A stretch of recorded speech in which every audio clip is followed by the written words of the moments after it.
C'est le seul exemple qu'on a pu trouver.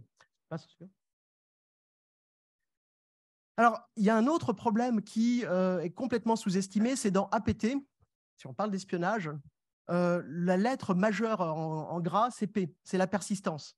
Parce que les adversaires, ils peuvent être sophistiqués. On a des choses qui peuvent être avec des codes très furtifs, des attaques avec des rebonds dans tous les sens. Mais globalement, c'est relativement rare, même pour de l'étatique.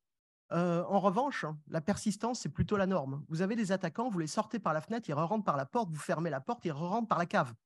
Et ça peut durer des mois et des mois. Et pour une organisation, c'est épuisant.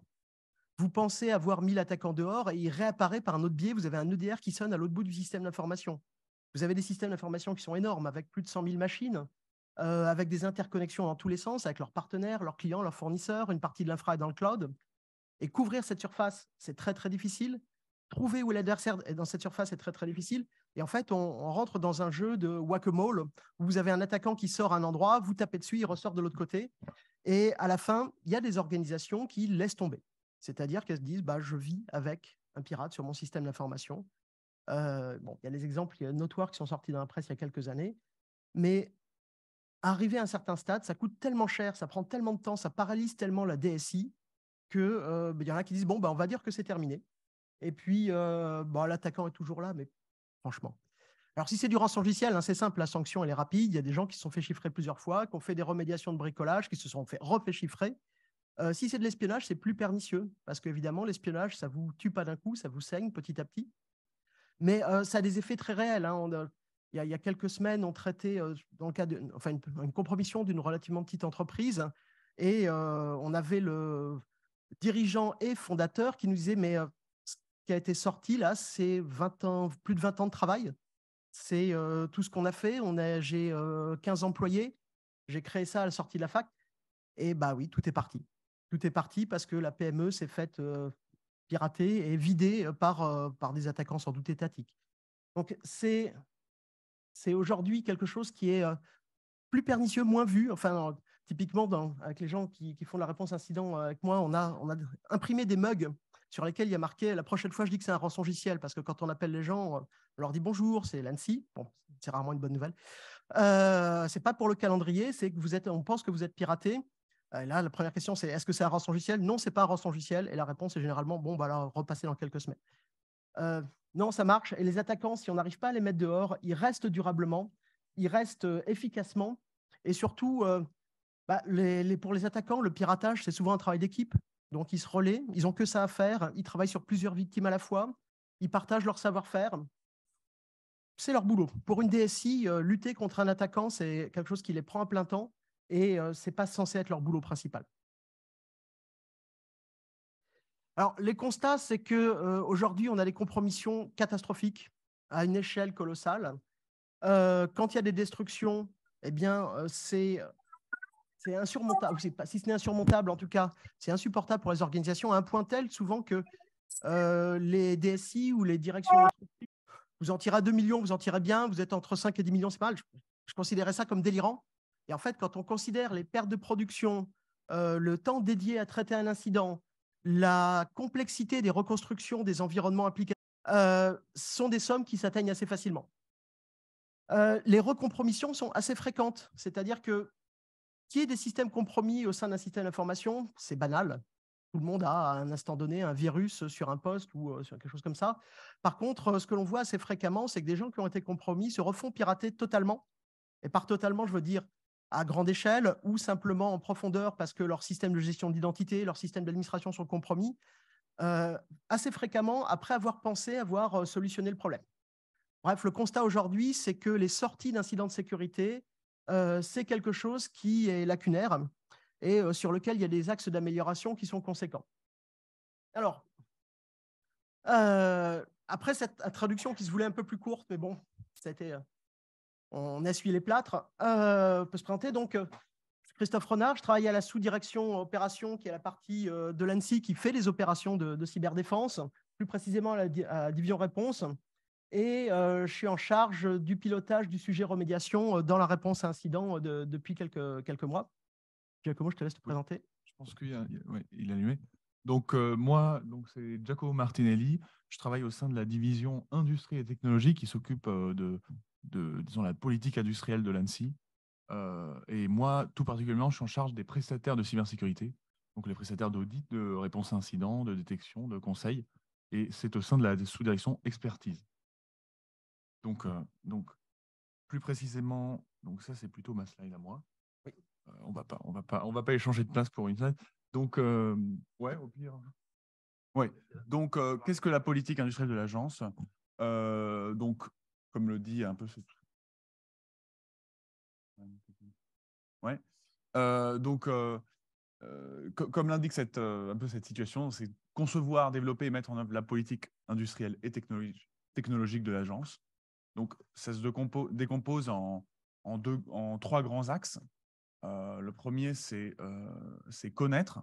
Donc, on a pour objectif et pour mission de connaître l'écosystème, de mieux le connaître, aussi bien en faisant de la veille et de l'analyse de marché, mais aussi à travers les relations bilatérales et multilatérales avec les industriels cyber en France. Ça, ça va être principalement donc les prestataires en gestion de crise qui vont parfois quand même accompagner dans le pilotage de certaines actions de reconstruction de manière assez macro au niveau dirigeant. Ensuite, les prestataires de réponse incident, d'investigation, qui eux, un peu par extension de leur cœur de métier d'investigation, vont aller aussi conseiller quand même dans les premières actions de reconstruction. Ensuite, on a ce qui est aide à la reconstruction du SI dans un environnement de compromis. Et là, effectivement, il y a des prestataires d'administration système et des prestataires et ces prestataires spécialisés dont je parlais avant qui vont fournir un appui. Et ensuite, de l'aide à l'exécution d'actions techniques comme le nettoyage, la reconstruction d'Inter 0 AD, la restauration de données. Et donc, ces deux prestataires vont un peu se positionner sur sur ces deux domaines en même temps. Mais en soi, donc, on a un constat, on a quand même un écosystème, on part pas de rien du tout. Mais ce qu'on remarque, c'est qu'on n'a pas de prestataires qui sont en mesure d'offrir une offre qui s'étale sur toutes les dimensions de cette remédiation. On a une offre qui nous paraît fragmentée, qui, sur certaines actions clés de la remédiation, n'est pas suffisamment à niveau. Et aussi, donc, des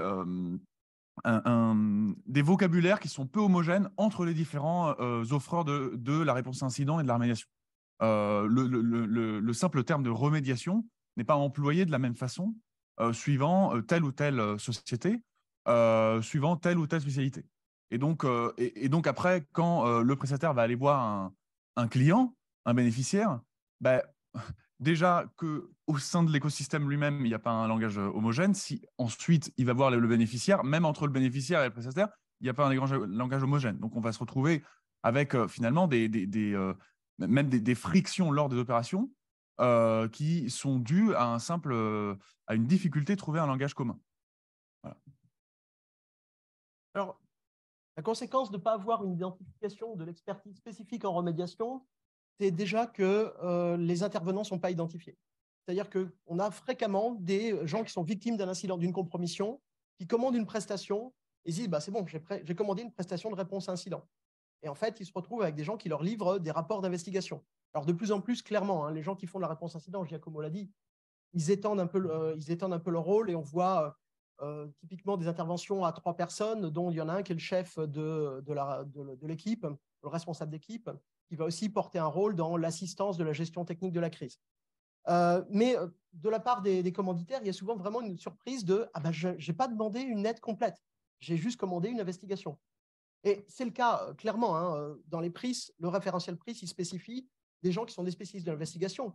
Mais c'est le cas si vous faites appel aux grands de l'investigation numérique, de la réponse incident à l'échelle mondiale, vous avez sans doute les noms en tête, eh bien, vous avez le même résultat. C'est-à-dire que la partie investigation est extrêmement bien rodée, mais la partie assistance dans la crise, à remettre en place un système d'information, elle est très stéréotypée et pas très poussée. Les actions ne sont pas coordonnées, certaines fonctions ne sont pas tenues dans la partie de l'équipe de réponse à incident. Et puis, pour le commanditaire, aujourd'hui, on ne sait pas dire à quelqu'un, pour préparer votre réponse à incident, il faut que vous ayez contracté avec tel ou tel acteur. Parce qu'en fait, le panel, il peut être assez large. Le résultat, c'est que les actions sont inefficaces. Il y a beaucoup d'improvisation. Des fois, ça se passe bien. On peut être chanceux. Et en particulier, souvent, c'est des situations où il y a des leaders qui émergent de la situation qui n'étaient pas forcément ceux qui étaient en poste. On a quand même des cas, il faut le dire. On a des cas où ça se passe bien. On a même des cas où les entreprises se font plus recompromettre, où les organisations ne se font plus recompromettre. Ce n'est pas la norme. Et in fine, comme il y a de l'improvisation et de l'inefficacité, en fait, les gens se démoralisent, que ce soit les prestataires, qui souvent, ils en ont marre, ils ont l'impression d'avoir des clients idiots, et les clients qui ne comprennent pas parce que la remédiation ne se fait pas. Alors, c'est problématique, hein, parce que des gens motivés sont quand même beaucoup plus efficaces, et puis ça ne va pas avancer. Il y a un autre problème, c'est que si on ne reconnaît pas qu'il y a une expertise spécifique, on ne se rend pas compte que les actions faites dans une remédiation, ce n'est pas les mêmes que faites en temps normal. Vous avez votre intervenant qui fait du réseau, qui fait du système en temps normal. Là, il doit travailler avec un adversaire qui joue aux échecs contre lui, qui l'observe, qui observe ses moyens de communication, qui va essayer de prévoir ce qu'il est en train de faire, qui va essayer de piéger ses remédiations. Et on voit des adversaires, alors ce n'est pas le cas de tous, mais on voit des adversaires, y compris dans le cybercrime, qui supervisent leur opération.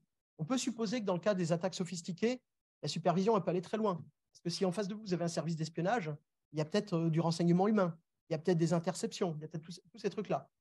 Ce qui veut dire que vos communications, typiquement, qu'elles soient personnelles ou pas, sont probablement sous écoute ou surveillées. Mais même avec des criminels, aujourd'hui, on a des cas où, assez classiquement, ils supervisent les emails. Très fréquemment, ils récupèrent tous les fichiers qui contiennent des accès. Donc, on les voit récupérer le Excel des mots de passe, le KeyPass, et rajouter un keylogger pour récupérer les mots de passe du keylogger. On a eu des cas où il y a eu des conférences audio où les attaquants étaient présents, en auditeur invisible. Alors, c'est bien. Vous avez vu des cas de groupes transangiciels aussi qui ont publié les conférences audio faites entre l'équipe de remédiation et la victime, ou assez classiquement des screenshots des Slack où se faisait la coordination. Donc, ce n'est pas une façon de travailler, ce n'est pas un endroit et un mode de travail habituel. On ne peut pas utiliser les choses de la même façon parce que sinon, on échoue. Les efforts à mettre en œuvre ne sont pas les mêmes. Il faut se préparer à ce que tout soit plus difficile. Et on ne comprend pas. L'exemple typique, c'est tout ce qui est configuration complexe. Le Micitrix, mais imaginez n'importe quelle application complexe. Vous avez les données, vous avez les médias d'install, et en fait, quand vous avez fait intervenir un intégrateur, il a mis des mois à le faire marcher. Vous n'allez pas imaginer que ça va se faire en 2 jours. Enfin, on a tendance à l'imaginer, mais ça ne marche pas. Je dis Citrix, imaginez que ce soit SAP. Vous avez vos données, vous avez la base de données, vous n'avez pas la conf SAP. Imaginez que vous soyez dans l'industriel et vous n'avez plus les calibrations des machines, parce que c'était industriel ou médical, parce que c'était considéré comme ni de la donnée ni de la configuration, donc ça n'a pas été backupé. Sur une machine, typiquement en milieu hospitalier, une machine qui émet des rayonnements, il faut des mois pour la recalibrer, parce que son état initial, il a dévié au cours d'utilisation. Vous avez des machines qui font de la métrologie, il faut les recalibrer aussi, il faut faire intervenir des spécialistes, ça prend un temps fou, et ils ne sont pas disponibles. On sous-estime assez souvent l'attaquant ou on surestime les produits de sécurité, ça dépend comment on le voit, parce qu'on voit des résultats. On se met à regarder, et toutes les citations que je vous mets là, alors, elles ne sont peut-être pas mot à mot, mais on les a eues, et plusieurs fois. J'ai des web shells qui apparaissent sur mon Outlook Web Access, mais l'antivirus, là, on efface 10 par jour, donc je suis safe. Comment est-ce qu'ils apparaissent? D'où ils viennent? On a eu comme ça, dans une grande entreprise, il n'y a pas très longtemps. Ah, c'est bon, ce n'était pas l'antivirus, c'était l'EDR. L'EDR a effacé les Mimikatz sur les contrôleurs de domaine. Donc, l'incident est clos. Oui, mais en fait, si on a une session sur un contrôleur de domaine, c'est qu'on est admin du domaine. Et si on exécute Mimikatz, c'est qu'on a réussi à lui transférer. Donc, en plus, on parle avec Internet. On a désactivé les comptes qui ont été compromis dans l'incident. Donc, c'est terminé. Enfin bref, on a tendance à chercher des solutions simples, alors que, en fait, suivant le niveau de privilège atteint par l'attaquant, c'est compliqué. Un autre, c'est il y a encore l'idée que Linux, c'est plus sain et que les attaquants n'attaquent pas du Linux. J'ai même scrollé sur Twitter il n'y a pas très longtemps avec des gens qui disaient ça. En fait, ce n'est pas vrai. D'autant plus qu'aujourd'hui, la plupart des déploiements Linux, ils sont faits en supprimant la sécurité. Vous allez à des cours de certification d'admin Red Hat, Debian ou quoi que ce soit, et vous dites non, mais ces trucs-là, SE Linux, à part mort, c'est vraiment pénible. Désactivez-les, vous pourrez travailler. Le firewall local, ce n'est pas votre métier, la sécurité. Laissez les gens qui font la sécurité au niveau du réseau, désactiver les pare-feux locaux. In fine, même si au sortir de la boîte, un Linux pourrait être avec un bon niveau de sécurité, et honnêtement, Microsoft a fait un sacré boulot de rattrapage. Un Windows moderne que vous installez, il a un niveau de sécurité incomparablement supérieur à ceux d'il y a 10 ans. Bah, aujourd'hui, ce qu'on voit dans les déploiements, c'est qu'on a des Linux hyper vulnérables. De toute façon, les pratiques d'admin, elles sont catastrophiques. Hein. Qui vérifie les clés publiques des SSH quand on se connecte? Bah, pas la plupart des admins. Et donc, bah oui, mais ça, c'est la ferme Linux, il n'y a pas de problème dessus. Ou ça, c'est une techno un peu exotique, une appliance, un ESX, donc sur ESX, qui va aller piéger un ESX. Bah, aujourd'hui, même les cybercriminels de base le font. Et du coup, il y a tous ces angles morts qui font que même ceux qui seraient amenés à reconfigurer dans l'urgence des choses font des exceptions. Ce que l'on voit aujourd'hui, par exemple, c'est que beaucoup d'attaquants, y compris criminels, regardent beaucoup les périphériques réseau. Les périphériques réseau sont des boîtes noires avec des vieux Linux ou des vieux BSD dans lesquels vous avez des interfaces web qui tournent en route, écrites en PHP, Python, Perl, enfin ce que vous voulez. C'est hyper vulnérable, ces trucs-là. Et donc, les attaquants s'y mettent. On trouve aussi des solutions qui sont un petit peu trop... qui ne bénéficient pas de retour d'expérience. Typiquement, recréer un Active Directory from scratch, si vous avez une organisation un tant soit peu complexe, vous allez récupérer les mêmes noms d'utilisateurs, les mêmes noms de groupes, les mêmes groupes, etc. Ce que vous avez perdu, c'est les SID, l'équivalent des UID sous Unix. Et les SID, ils sont partout sous Windows. Ils sont dans les listes d'accès sur les fichiers. Ça se reconstruit, on peut le scripter, on peut faire un peu de PowerShell. Ils sont dans des droits sur les applications Microsoft. Essayez de migrer à Cluster Exchange quand vous avez changé tous les SID. Mais ils sont partout dans les applications qui sont appuyées sur les API Microsoft. Et donc, vous allez avoir des SID dans vos données et quelque part dans votre base Oracle d'une application tierce. Et quand vous réinstallez l'application, elle veut utiliser ces SID pour avoir les droits d'utilisateur sur quelque chose et ça ne marche plus. Et pour le diagnostiquer, c'est l'enfer. On va restaurer, ah oui, ça c'était assez mythique, restaurer les machines à une date supposée antérieure à la compromission. Bah oui, peut-être. Alors d'abord, estimer la vraie date de compromission initiale, ce n'est pas évident du tout. Parce que souvent, la date la plus ancienne, alors surtout sur de l'espionnage, sur de l'espionnage, ça nous arrive assez fréquemment d'arriver à un horizon, alors suivant la rétention de logs, de traces, l'utilisation des serveurs, à 3 ans, 4 ans, 5 ans, 8 ans. Et à 8 ans, en fait, c'est un peu comme lire dans de la fumée. Donc, on va dire le T0 de l'intrusion, c'était le 14 janvier 2015. Mais en fait, on n'en sait rien. C'est juste la première trace qui a été trouvée. Donc, on va restaurer. Alors, restaurer en plus des machines d'il y a 8 ans, ça n'a plus aucun intérêt. Mais même à des dates plus proches, en fait, on a des doutes parce que les premières traces, c'est les premières activités attaquantes. Mais en plus, si ça a été compromis, c'est que mes machines, elles étaient vulnérables. Donc, les machines que je restaure, elles sont dans un état vulnérable. Et puis, le classique. Alors, avec les machines virtuelles, ça marche un petit peu mieux, mais les extinctions brutales, ça pète des trucs. Et les rallumages se font toujours. Des fois, il y a autant de dégâts. On a traité pas mal de rançongiciels où il y avait autant de dégâts des actions de la réponse à incident et des extinctions en urgence que les effacements faits par l'attaquant. Les actions de protection, elles font des dégâts et il faut en tenir compte et on ne va pas magiquement rallumer les trucs, ça va marcher parce qu'il y a des dépendances entre les différents composants du SI. Donc, basé sur ça, on a essayé de se dire, puisque personne ne l'a fait, on va essayer d'améliorer les choses. Pas du tout ambitieux. Donc, pour ce travail Annecy, disons que le dispositif a été le suivant. On est parti d'un groupe de travail, on a créé un groupe de travail au sein de l'Annecy pour pouvoir mobiliser un peu tous les experts qui peuvent avoir une expertise au sein de l'Annecy en matière de remédiation. Donc, ça peut être des agents Annecy qui ont une compétence cœur en remédiation, en pilotage, en action technique, par exemple Christophe, ou plus généralement en matière de traitement d'incidents. Donc, tout ce qui est investigation, gestion de crise, et même la partie sortie de la remédiation, amélioration continue, pour essayer de comprendre un peu aussi où on s'arrête, à partir de quand c'est plus une remédiation. Donc, on a essayé de constituer ce groupe de travail et pour avoir une vision exhaustive au sein de l'ANSSI, en tout cas la plus exhaustive possible à ce stade. Et donc, ça a été un travail assez ambitieux qui a commencé depuis 2 ans. entre des travaux de diagnostic, comme je disais, de connaissance de l'offre, de connaissance de qu'est-ce que la doctrine ambiante, que fait l'écosystème, quelles sont les pratiques, et des rétextes aussi opérationnels auprès de certaines sociétés qu'on est allé sonder. Donc, dans ce cadre-là, non, Christophe, dans le cadre de ces travaux, on essaie de garder quand même un regard vers l'écosystème. Vous ne voulez pas faire quelque chose qui soit une production complètement hors sol et endogène Annecy en se disant, bah, oui, on est les meilleurs, on va dire à tout le monde comment faire la médiation. C'est pas du tout ça l'objectif.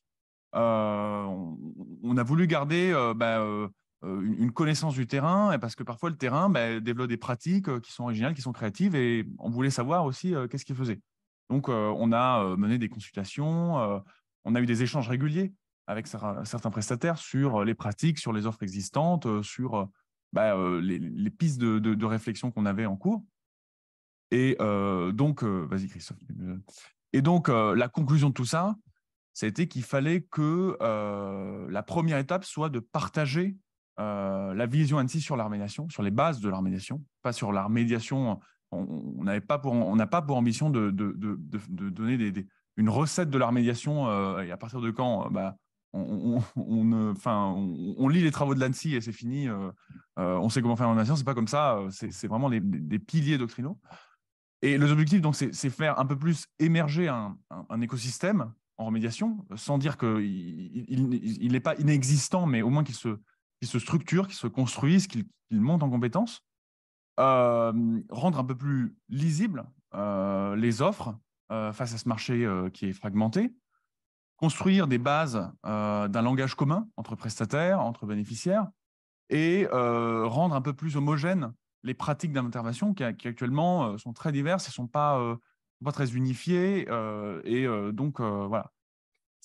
Il y a une recherche d'homogénéisation sans brider pour autant la créativité de chacun et de chaque société, mais juste de partir sur des piliers communs. Et donc, vas-y, ça c'est toi.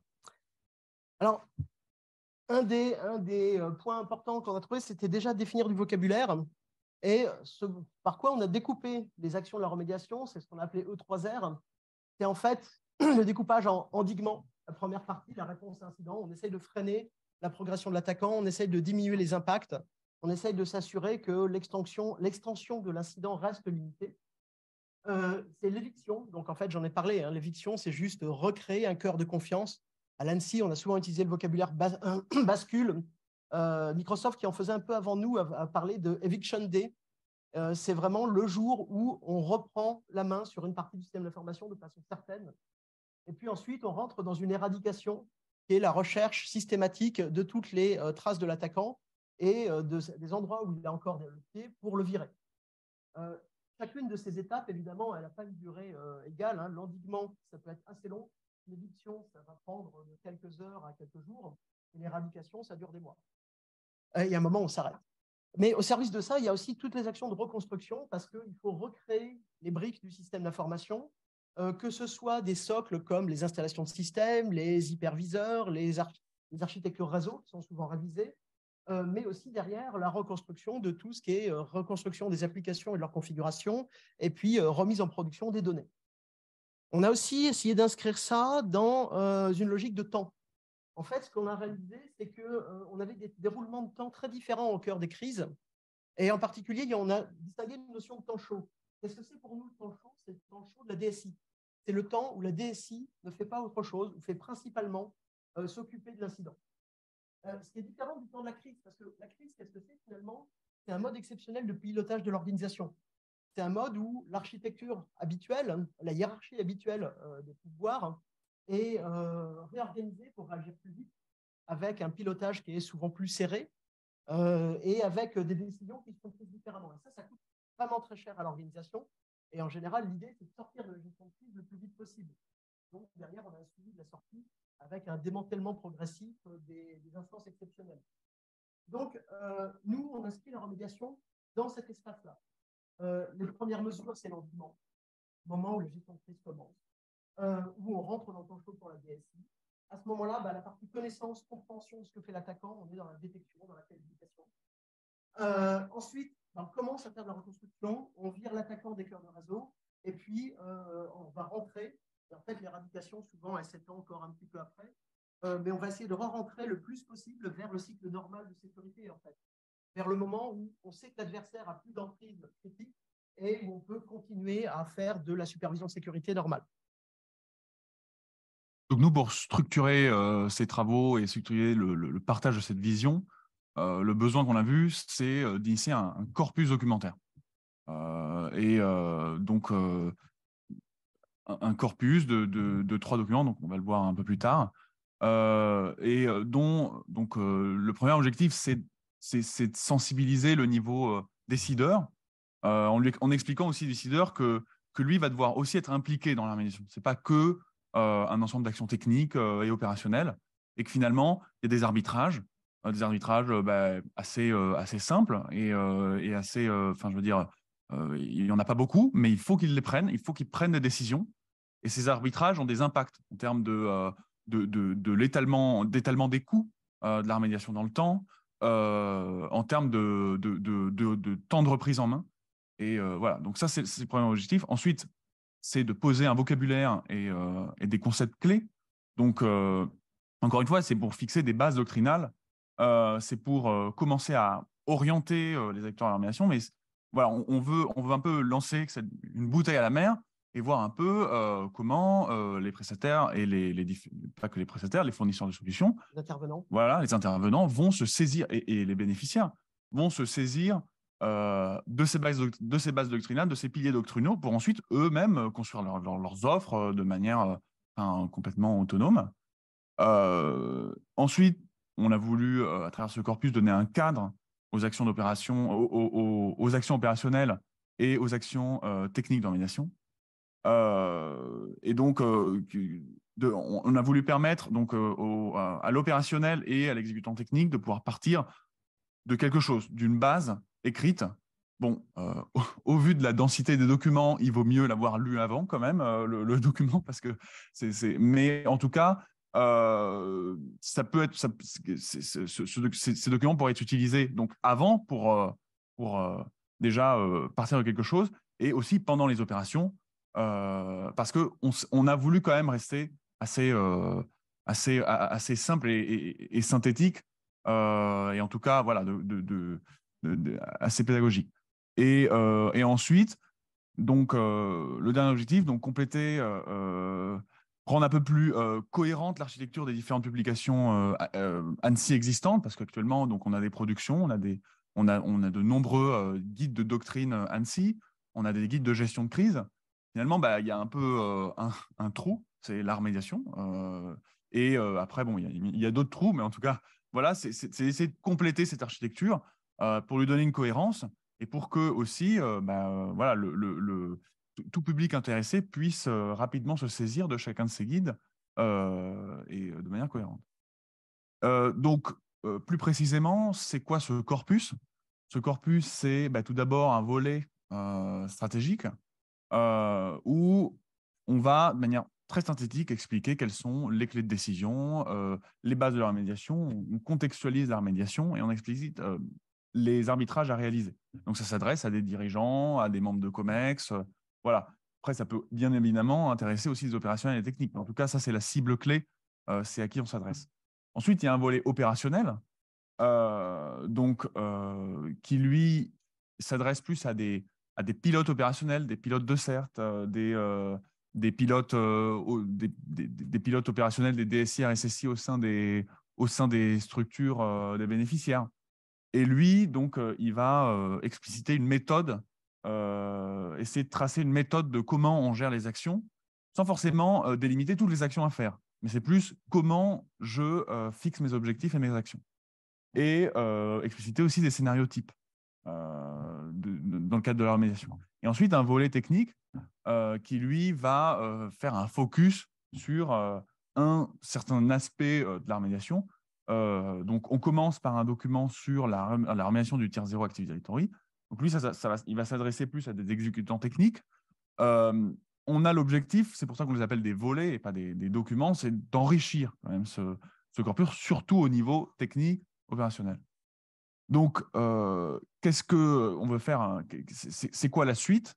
Donc, c'est bien sûr après la publication du corpus, c'est donc de publier d'éventuels nouveaux documents techniques qui vont au-delà de la réalisation du tiers zéro. Ensuite, de compléter le volet opérationnel par des fiches, par des livres blancs qui entrent un peu plus dans les détails, qui prolongent le guide sur comment on applique, dans certains cas, les préconisations opérationnelles d'organisation. Et ensuite, c'est aussi sur la base des retours de l'écosystème, parce qu'on veut se tourner vers l'écosystème, d'intégrer des nouvelles publications auxquelles nous, on n'aurait pas pensé. Et après, en parallèle, il y a d'autres travaux qui vont au-delà du travail de production. Donc déjà, c'est bien sûr de communiquer, faire de la publication sur ces documents quand ils seront publiés. C'est d'initier aussi une animation d'une communauté d'offreurs autour de la thématique de la médiation pour pouvoir échanger entre offreurs, mais aussi avec l'ANSSI. Et d'essayer d'aller valoriser aussi ces piliers doctrinaux à l'international et à l'échelle aussi nationale, étant donné que, comme le disait Christophe, voilà, au niveau international, on n'a pour l'instant pas, enfin, il y aurait, ces travaux iraient plus loin. On aimerait qu'à terme, les travaux et les retours, avec les retours qu'on a eus, puissent s'incorporer dans des normes ou dans des textes partagés internationalement. Donc ça, c'est censé être décarré, mais ça ne se voit pas trop. Euh, donc, ouais. Donc, quel est l'horizon à encore plus long terme, au-delà de ce moment de la publication, de la valorisation, de l'animation du communauté? C'est d'approfondir cette montée en compétences. Donc, tout ça, c'est bien sûr en réflexion. Ce n'est pas des travaux qu'on va lancer sans consulter l'écosystème ou qui peuvent être lancés dès maintenant. Et en tout cas, c'est déjà d'initier un certain nombre de projets d'accompagnement à la montée en maturité de l'écosystème, de manière assez directive de la part de l'ANSSI. On peut réfléchir à plein de choses, hein, que ce soit de la formation, que ce soit d'autres mécanismes d'appel à projet, etc.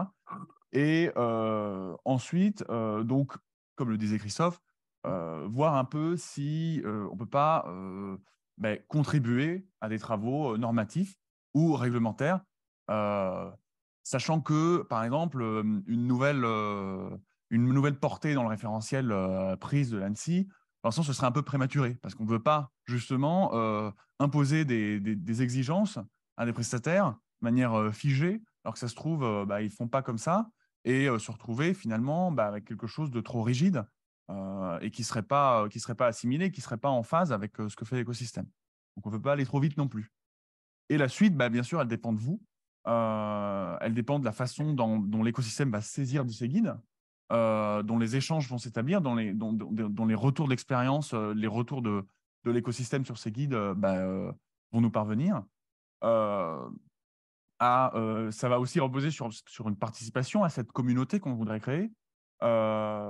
Et ensuite, ce serait en assimilant les guides pour faire émerger une offre de haut niveau en remédiation, ou en tout cas continuer à alimenter pour les différents fournisseurs de solutions qui ont déjà des offres en remédiation, de continuer à les alimenter, de les faire et de les construire. L'idée pour nous, c'est vraiment de non pas faire un guide qui serve de référentiel définitif, mais d'avoir des choses qui évoluent, qui travaillent avec la communauté de la sécurité informatique, avec la communauté des entreprises de services numériques qui elles-mêmes font de l'intégration, font du déploiement, font de la remédiation en vrai, et d'avoir quelque chose d'assez vivant pour que ce soit adopté de façon consensuelle et pas parce que l'ANSSI a publié le guide qu'il faut appliquer à tout prix. En plus, il faudrait trouver un cadre réglementaire, ce qui n'est vraiment pas l'objet. Oui.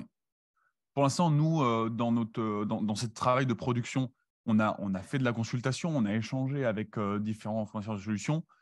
On voudrait, pour les prochaines étapes, pour les éventuelles prochaines productions, etc., échanger beaucoup plus à ce sujet et être beaucoup plus dans les productions, intégrer beaucoup plus les retours de l'écosystème. Là, c'est vraiment pour lancer un premier travail aussi parce que, comme je le disais avant, hein, le projet a duré déjà 2 ans. On aimerait quand même lancer quelque chose, avoir un matériau concret pour avancer.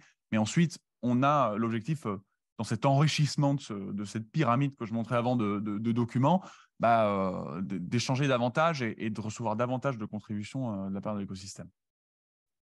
Voilà, merci, merci de votre attention. On a un petit peu Merci. dépassé, mais je blâme les crieurs de chat. Et par ailleurs, on recrute des gens pour travailler sur le sujet, donc vous avez le lien en bas. Merci beaucoup. On peut remercier nos intervenants.